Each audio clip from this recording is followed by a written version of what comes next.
Assalamualaikum warahmatullahi wabarakatuh. Innal hamdalillah nahmaduhu wa nasta'inuhu wa nastaghfiruh wa na'udzu billahi min syururi anfusina wa min sayyiati a'malina. May yahdihillahu fala mudhillalah wa may yudlil falan tajida lahu waliyyan mursyida. Asyhadu an la ilaha illallah wa asyhadu anna Muhammadan abduhu wa rasuluhu la nabiyya ba'd. Allahumma fassalli wa sallim ala hadzal nabiyil karim Muhammadin sallallahu alaihi wasallam wa ala alihi wa ashabihi ajmain. Bapak-bapak, ibu-ibu yang saya hormati serta generasi muda yang saya sayangi, baiklah pada kesempatan yang berbahagia ini kita akan melanjutkan membaca tafsir Al-Azhar yang disusun oleh Profesor Dr. Hamka, yang pada kesempatan ini kita akan membacakan ayat 188 dari surah Al-Baqarah pada juz yang kedua. A'udzu billahi minasy syaithanir rajim. Bismillahirrahmanirrahim. Wala ta'kulu amwalakum bainakum bil batili wa tudlu biha ilal hukam litakulu fariqam min amwalin nas bil itsmi wa antum ta'lamun. Ayat 188. Dan janganlah kamu makan harta benda kamu di antara kamu dengan jalan yang batil, dan kamu bawa ke muka hakim-hakim, karena kamu hendak memakan sebagian daripada harta benda manusia dengan dosa, padahal kamu mengetahui harta tak halal. Pentinglah makanan buat hidup. Selalu Tuhan memberi ingat tentang makanan yang halal lagi baik, yang bersih dan sesuai dengan kita sebagai manusia. Pada ayat 168 diberi peringatan pada seluruh manusia. Kemudian ayat 172 dan 173 diperingatkan khusus kepada kaum yang beriman supaya memakan makanan yang baik-baik dan menjauhi makanan yang keji, sehingga ditunjukkan apa dia yang keji itu.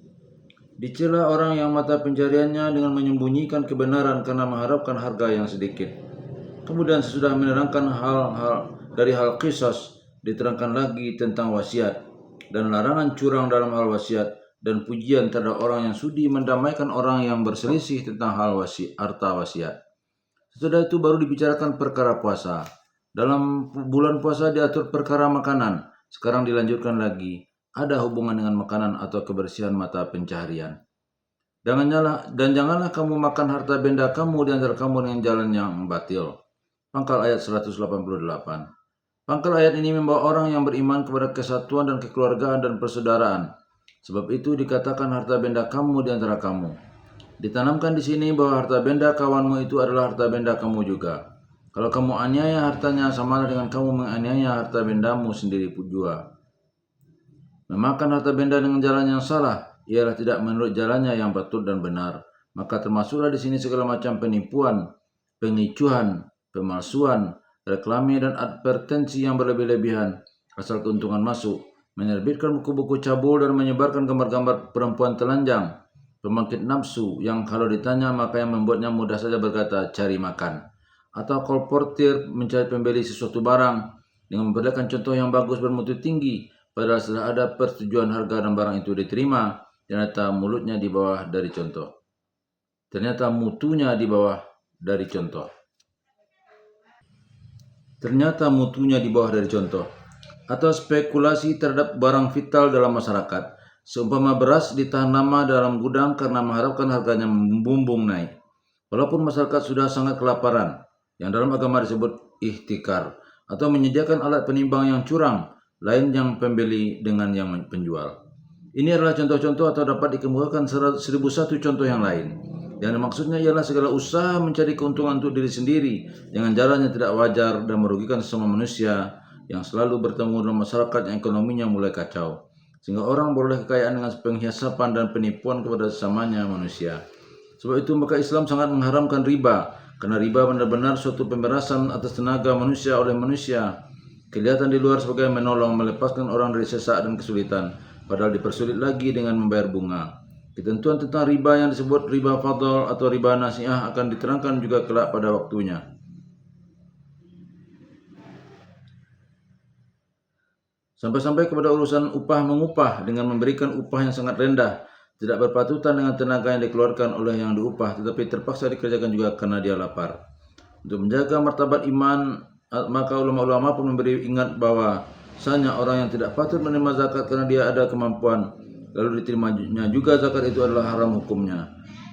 Teringatlah akan guruku almarhum Syekh Abdul Hamid Tuanku Mudo di Padang Panjang. Pada suatu hari dikirimkan orang kepada beliau uang zakat dari Padang. Dengan lemah lembut uang zakat itu telah beliau tolak karena beliau tidak merasa berhak menerimanya sebab beliau mampu. Kata beliau, makanan dan minuman beliau cukup dan pakaian beliau pun ada walaupun cara sederhana. Padahal karena usia beliau seluruhnya sudah disediakan buat mengajar murid-murid beliau, tidaklah ada kesempatan beliau buat berusaha yang lain. Namun begitu ditolaknya juga zakat itu. Setelah ahli fikih menyatakan pendapat bahwasanya seorang yang tidak ada pakaian buat sholat sehingga boleh dikatakan bertelanjang, tidaklah wajib atasnya meminjam pakaian yang lain buat sholat. Daripada meminjam, tidaklah mengapa dia sholat bertelanjang. Termasuk juga di sini perusahaan membuat azimat, membuat pekasih untuk seorang perempuan supaya lakinya tetap kasih kepadanya. Termasuk juga di dalamnya menerima upah membaca surat Yasin malam Jumat sekian kali untuk dihadiahkan pahalanya kepada keluarga si pengupah yang telah mati. Termasuk juga di dalamnya apa yang ketika menafsirkan ayat 174 kita sebutkan, yaitu orang-orang yang mendapat penghasilan dari fidyah salat orang yang telah mati. Termasuk juga di dalamnya orang-orang yang berdiri di pekuburan menunggu orang-orang yang akan memberinya upah membaca doa atau bertalqin atau membaca surat Yasin yang diupahkan keluarga orang yang berkubur di sana. Lebih ganas lagi memakan harta kamu ini apabila sudah sampai membawa ke muka hakim. Sebagai lanjutan ayat, dan kamu bawa ke muka hakim karena kamu hendak memakan sebagian daripada harta benda manusia dengan dosa padahal kamu mengetahui. Ujung ayat 188. Kadang-kadang timbullah mendakwa di muka hakim. Katanya hendak mencari penyelesaian padahal hubungan si pendakwa dengan si terdakwa telah keruh. Dendam kesumat telah timbul, usahakan selesai malahan bertambah kusut. Orang membawa perkaranya ke muka hakim. Kadang-kadang kedua pihak memakai pokrol untuk mengalahkan lawan. Tetapi yang dimaksud ialah mengambil harta yang ada di tangan orang lain dengan jalan dosa. Hal yang seperti ini kerap kali benar bertemu di zaman penjajahan di negeri kita karena kekacauan keluarga. Di Minangkabau kerap kali anak dari seorang yang telah mati didakwa di muka hakim oleh kemanakan si mati itu. Dikatakan bahwa harta benda si mati yang sekarang telah ada di tangan si anak bukan harta pencarian tetapi harta pusaka. Sampai-sampai pendakwa mengatakan bahwa meskipun dia telah mendapat harta pencarian sendiri, namun si kemenakan masih berhak atas harta itu sebab waktu dia akan meninggalkan kampung halamannya dahulunya yang memodalinya ialah kemenakan dan saudara-saudaranya yang perempuan. Sebab itu dia dari kecil dibesarkan dengan harta pusaka.